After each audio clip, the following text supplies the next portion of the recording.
ഞങ്ങളുടെ വ്യത്യസ്തമായ യൂണിക് ടോക്സിലേക്ക് ഏവർക്കും സ്വാഗതം. ഞാൻ ഇന്നിവിടെ പരിചയപ്പെടുത്തുന്നത് വ്യത്യസ്തനായ ഒരു കലാകാരനെയാണ്. നാടക നടൻ എന്ന നിലയിൽ അതേപോലെ തന്നെ സിനിമയുടെ ആർട്ട് മേഖലയിലൊക്കെ പ്രശസ്തനായിക്കൊണ്ടിരിക്കുന്ന ഒരു വ്യക്തി. അദ്ദേഹത്തിൻ്റെ പേരാണ് സെൽവൻ കോഴിക്കോട്. അദ്ദേഹത്തെ ഞാൻ നിങ്ങൾക്ക് മുന്നിലേക്ക് പരിചയപ്പെടുത്തുന്നു. നമസ്കാരം. സെൽവൻ സാർ, താങ്കൾ എങ്ങനെയാണ് ഈ ഒരു കലാമേഖലയിലേക്ക് ആദ്യമായിട്ട് കടന്നു വരുന്നത്?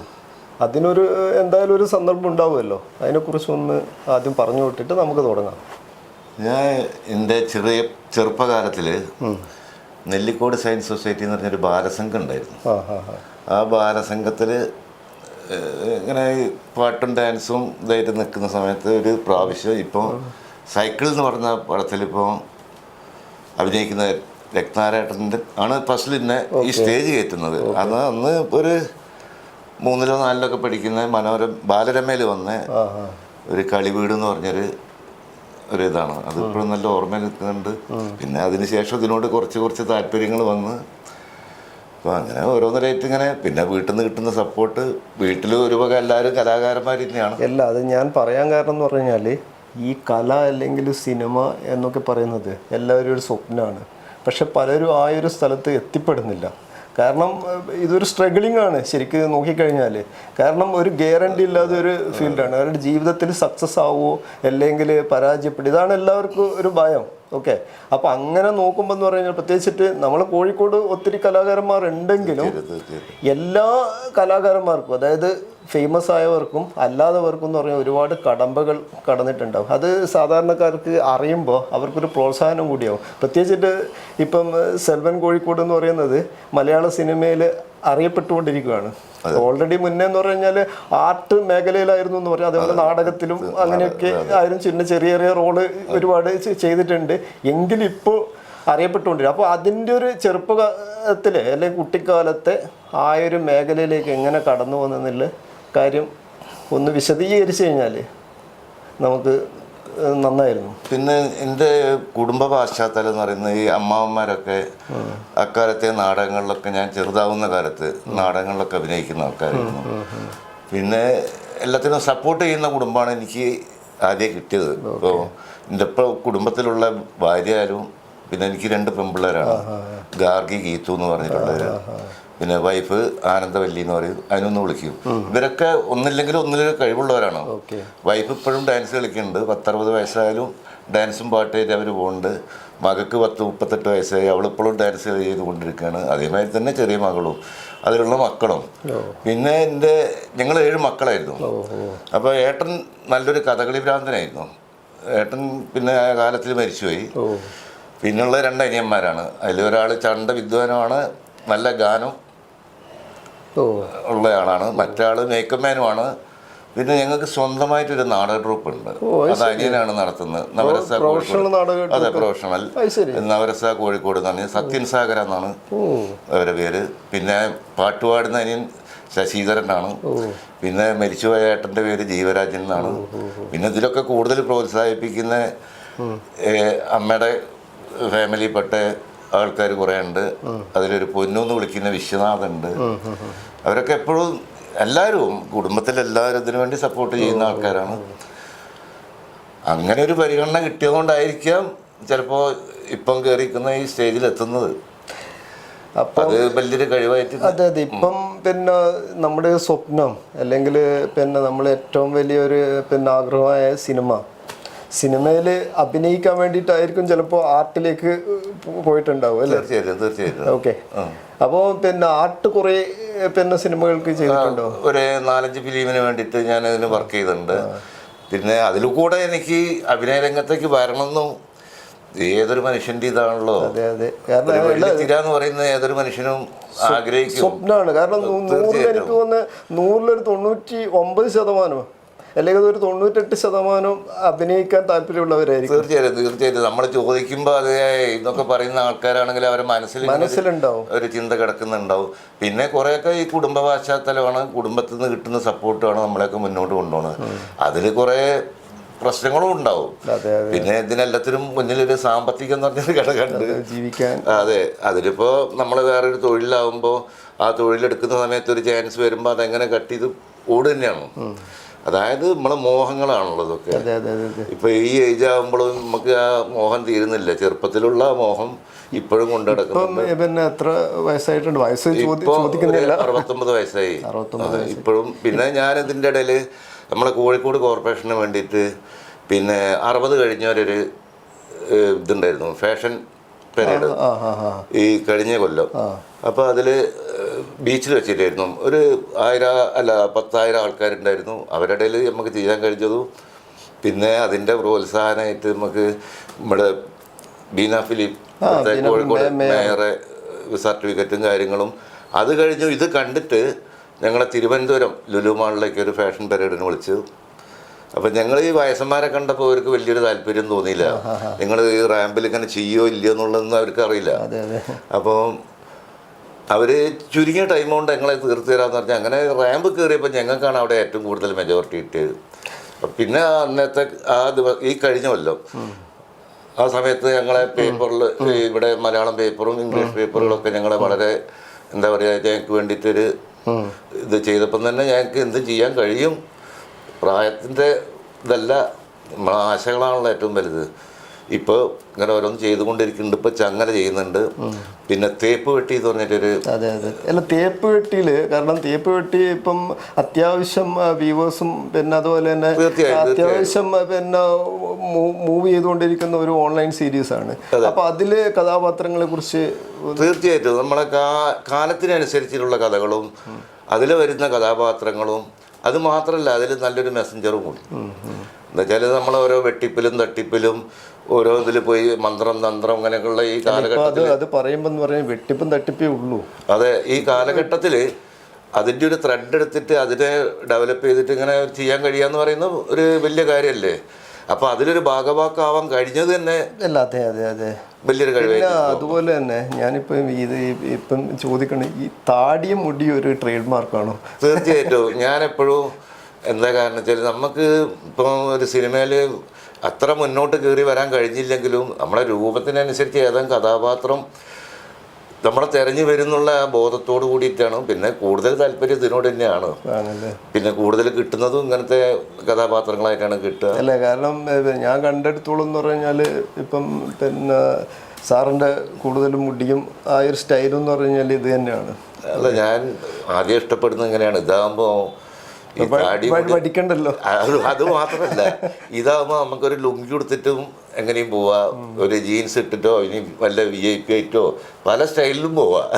ഓക്കെ. പിന്നെ അത് പറയുമ്പോൾ എന്ന് പറഞ്ഞാൽ ഈ ഒരു താടി മുടി വെച്ചിട്ട് ഇപ്പൊ പുതിയൊരു ഫിലിമില് കാരണം എന്ന് പറഞ്ഞാൽ നല്ലൊരു അഘോരികളുടെ ഒരു മെയിൻ റോളില് വന്നിരുന്നല്ല, അത് ഈ പ്രേക്ഷകർക്ക് അറിയേണ്ട വരും. കാരണം അതിന്റെ മുഴുവൻ കാര്യം അത് നന്നായിട്ടുണ്ട്. ഞാൻ കണ്ടെടുത്തോളൂ ആ ഒരു പിന്നെ ആ പിക്ചർ ഇതൊക്കെ കാണുമ്പോൾ.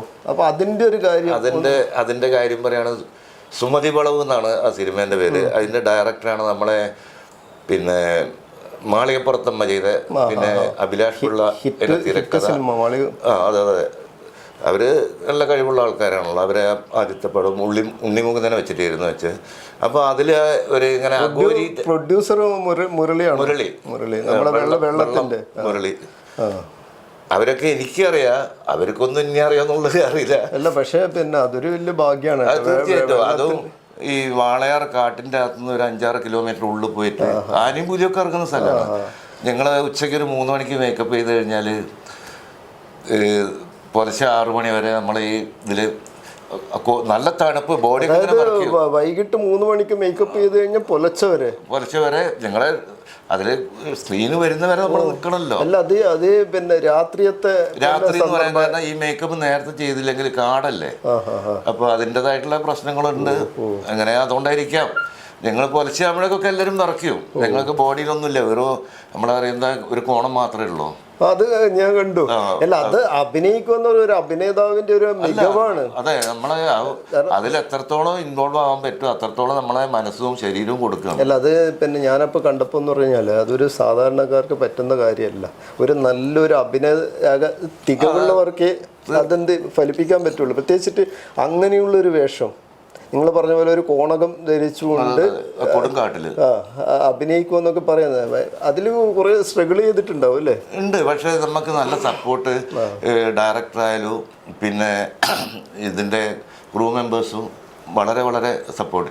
ഇടയ്ക്കിടയ്ക്ക് ഞങ്ങൾക്ക് ഈ നിങ്ങളെ ബോഡി കട്ടൻ ചായ പിന്നെ ഒരേ കൂടുതൽ ഗ്രൂപ്പ് ഫോട്ടോ എടുക്കുമ്പോൾ നമ്മൾ എന്തോ ആവുകയാണ്, നമുക്ക് എന്തൊക്കെയോ ഉണ്ട് നമ്മളെടുത്തുണ്ട് എന്നുള്ള.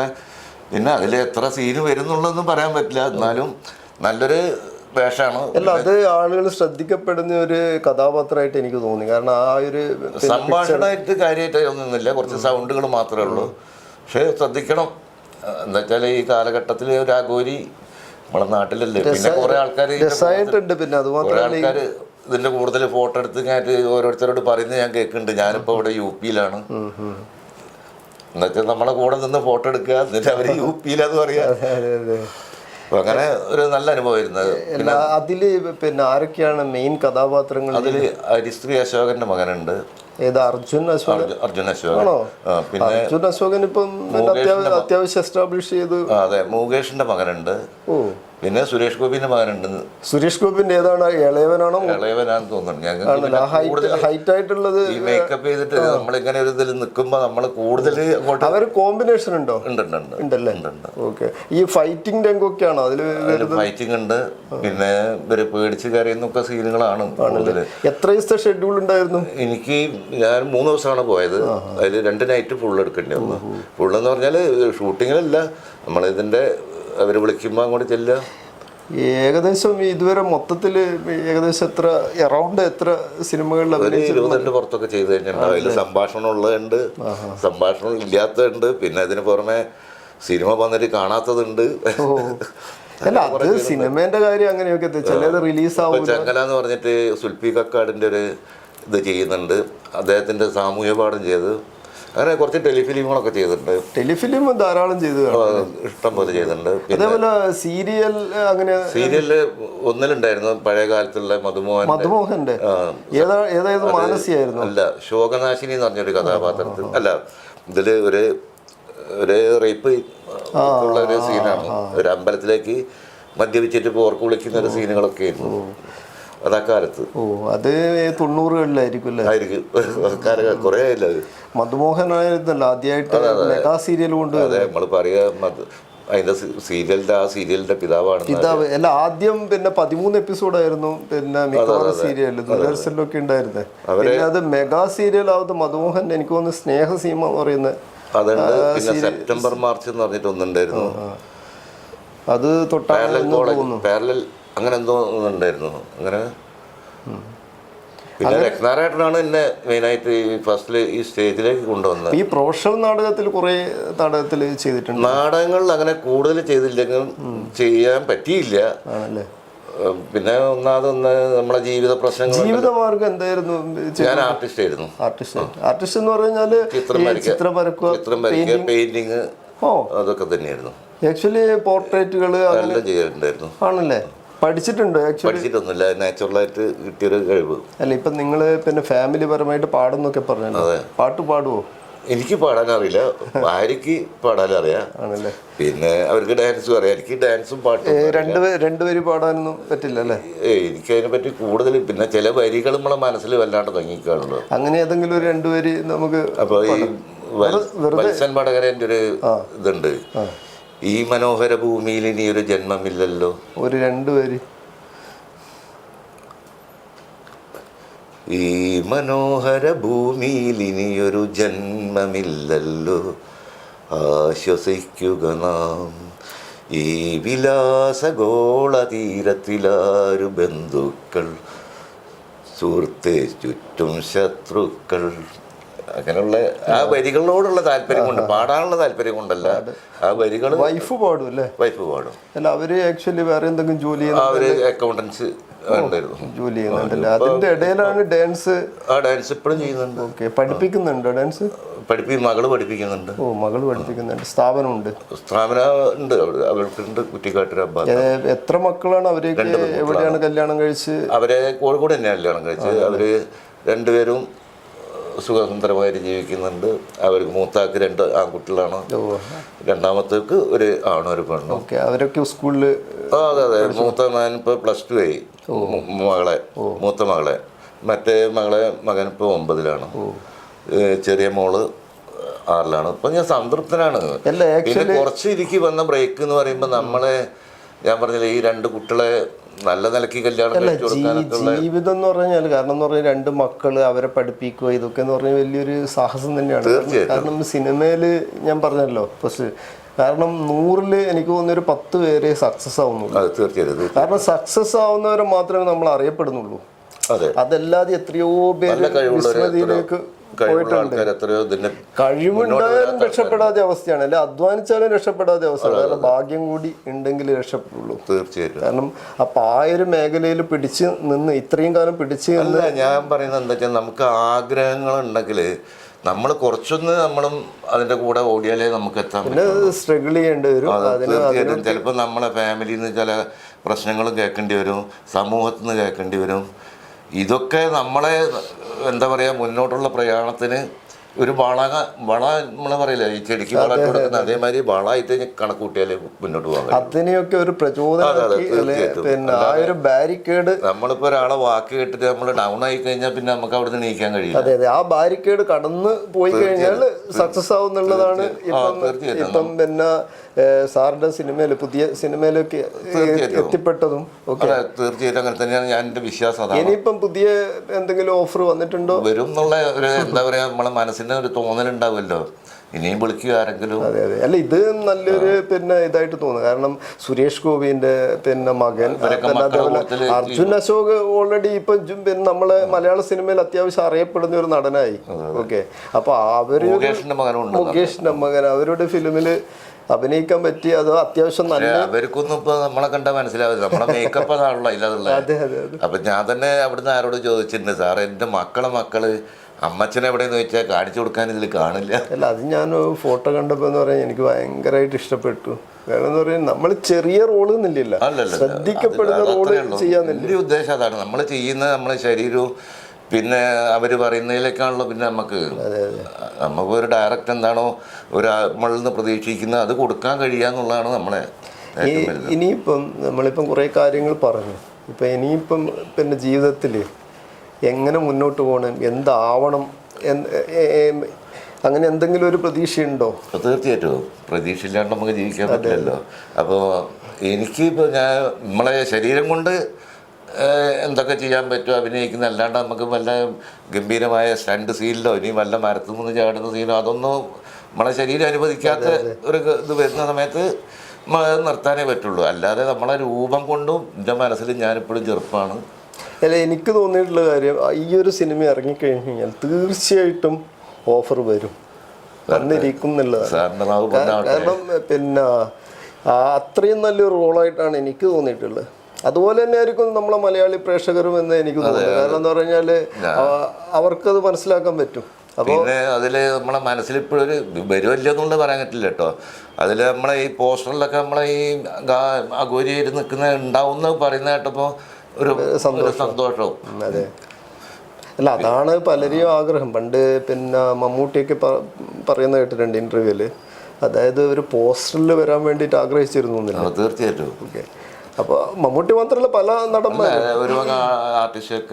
ജയസൂര്യ ഒക്കെ അതേ അഭിപ്രായം പറഞ്ഞിട്ടുണ്ട്. അങ്ങനെ ഒരു ആഗ്രഹം ഉണ്ടായിരുന്നു, അത് ഉണ്ടാവില്ല എന്നുള്ള നമുക്ക് പറയാൻ കഴിയില്ല. അല്ല, അത് പിന്നെ ഡയറക്ടർ പ്രതീക്ഷിക്കുക അതുള്ള മാതിരി. അതേമാതിരി എത്രത്തോളം നീ മുന്നോട്ട് പോകാൻ പറ്റുമോ അത്രത്തോളം പോവുക. പിന്നെ കുറേ നല്ല നല്ല ആൾക്കാരുണ്ട്. ഇപ്പം ഞാനൊന്നും പറയില്ല, സുൽഫി കക്കാട്, ബിജു വാവാട്, ഇങ്ങനെയുള്ള വരെ ടെലിഫിലിമുകളായിട്ടും അവരെ കൂടെ കൂടുമ്പോൾ നമുക്ക് അതിൻ്റെതായിട്ടുള്ള എന്താ നമ്മൾ ദിവസം പഠിച്ചുകൊണ്ടിരിക്കും. പിന്നെ ഞാനൊരു ഇതിനിടയിൽ വിട്ടുപോയി. അതായത് ഇപ്പം പിന്നെ സാറ് കുറേ കാലമായിട്ട് ഈ ഫീൽഡിലുണ്ട്, സിനിമാ ഫീൽഡിലും അതേപോലെ നാടകത്തിലും പിന്നെ അഭിനയ രംഗത്തൊക്കെ ആയിട്ട്.